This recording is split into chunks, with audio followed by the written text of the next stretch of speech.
Bonjour à tous et bienvenue pour cette nouvelle vidéo Prof Express sur le réchauffement climatique. Donc je me propose de vous expliquer quelques conséquences du réchauffement climatique sur les activités humaines au travers d'un diaporama animé et commenté. Le réchauffement climatique, ça correspond bien évidemment à une augmentation de la température globale de la planète. Cette augmentation de température a pour première conséquence simple la fonte des glaces. Plusieurs types de glaces sont concernés. Il peut s'agir de la banquise, c'est-à-dire de l'eau de mer gelée et qui flotte sur l'océan. Il peut s'agir de glaciers de montagne en altitude.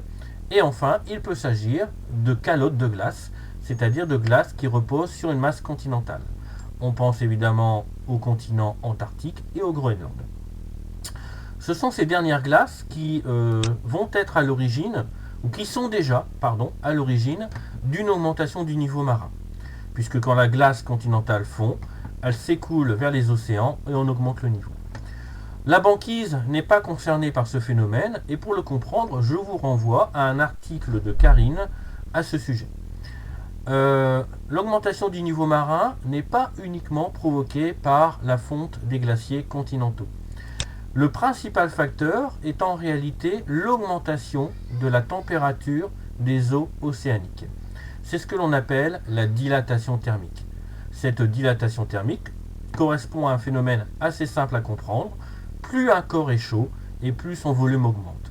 Par exemple, l'air d'une montgolfière est bien chauffé pour gonfler le ballon.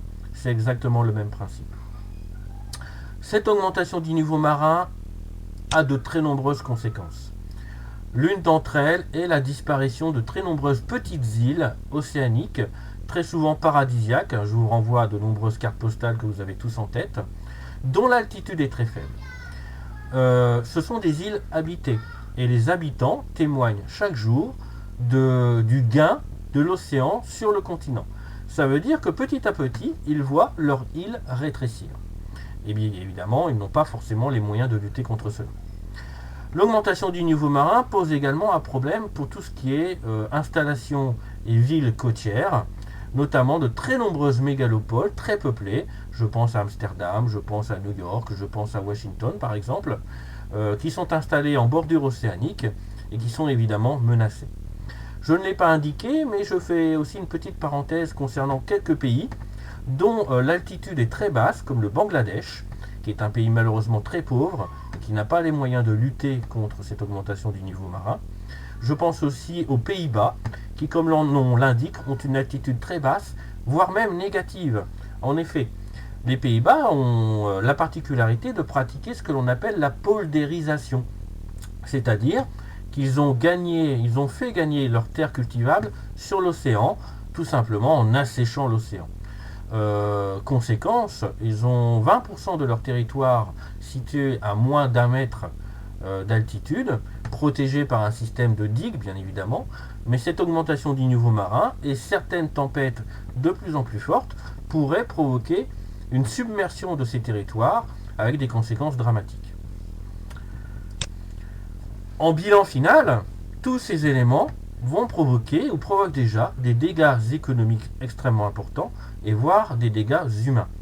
Cela va conduire à des migrations de population et donc à des conflits. Imaginez un pays qui devrait accueillir les millions d'habitants du pays voisin. C'est impossible, d'où l'éclatement de guerres liées au climat. Je remonte un petit peu en arrière, je reviens sur cette disparition de la banquise qui est, vous le savez, un habitat pour de très nombreuses espèces, dont l'ours polaire, espèce emblématique, en voie d'extinction. Donc on a affaire ici à une chute de la biodiversité par disparition d'un écosystème, la banquise. Cette chute de la biodiversité correspond à une crise biologique, à une extinction massive d'espèces. L'homme est actuellement responsable de la 6e extinction. Je vous rappelle que la 5e extinction concernait les dinosaures, disparus suite à un impact de météores et à une importante activité volcanique de la planète. Le réchauffement climatique est donc en partie responsable de cette crise biologique, mais il n'en est pas le responsable majeur. Le responsable majeur, petite parenthèse, c'est la destruction des écosystèmes pour satisfaire les besoins alimentaires et urbains de l'être humain. En quoi cette chute de la biodiversité est-elle problématique pour nous?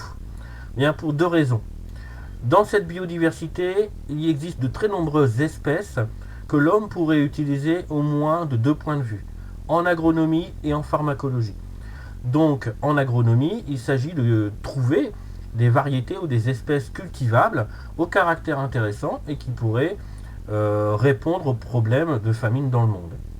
En pharmacologie, c'est dans la nature que l'on trouve la plupart des produits et des médicaments que nous utilisons. Si les espèces disparaissent, eh bien, nous perdons une ressource médicamenteuse importante. Pour bien comprendre cet exemple, je vous renvoie à l'un de mes précédents articles sur le diable de Tasmanie et la résistance des bactéries aux antibiotiques. Cette chute de la biodiversité n'est pas évidemment liée qu'à la disparition de la banquise, mais à la perturbation de très nombreux écosystèmes. Le réchauffement climatique modifie les écosystèmes, comme en sont quelques témoins, la désertification, c'est-à-dire que la forêt disparaît au profit du désert. L'homme, là encore, a une lourde responsabilité. Le blanchiment des récifs coralliens. Les récifs coralliens constituent parmi les principaux îlots de biodiversité. Il existe des centaines de milliers d'espèces au sein de ces récifs. Ils blanchissent parce que la température des eaux augmente, ce qui veut dire qu'ils meurent. Et donc, on assiste en ce moment à la mort de tous ces récifs. Autre problème, si les écosystèmes sont perturbés, cela peut profiter à certaines espèces qu'on va qualifier d'invasives, parfois introduites directement par l'homme, et qui vont venir en compétition avec les espèces locales. Par exemple, certaines espèces de fourmis nord-africaines sont en train de coloniser le sud de l'Espagne et le sud de la France et rentrent véritablement en guerre avec nos espèces de fourmis locales. Ces espèces invasives sont un problème pour l'être humain puisque certaines d'entre elles véhiculent des maladies comme certains moustiques, des maladies qui sont bien connues dans les pays tropicaux et qui sont souvent incurables et mortelles, je pense au paludisme, et que donc on devrait voir apparaître en Europe par exemple. Ceci est un réel problème de santé publique pour l'avenir. L'augmentation de la température des océans, l'augmentation de l'évaporation liée à l'augmentation de la température de l'air vont conduire à une atmosphère de plus en plus riche en nuages, c'est ce qu'on appelle la nébulosité, et à une atmosphère de plus en plus chaude. Autrement dit, une atmosphère de plus en plus agitée. C'est ce que l'on observe déjà. On a une augmentation du nombre de tempêtes, de typhons, d'ouragans, de tornades, selon les régions concernées. D'autres phénomènes climatiques extrêmes sont également de plus en plus fréquents et de plus en plus intenses. Sécheresse, vagues de froid, canicules, etc. Tous ces éléments ont un impact direct sur l'être humain, puisqu'on se rappelle par exemple du cas de la Nouvelle-Orléans, donc des dégâts économiques qui se chiffrent en milliards d'euros ou de dollars, et des dégâts humains importants avec des milliers de victimes. Ce sont des conséquences directes du réchauffement climatique.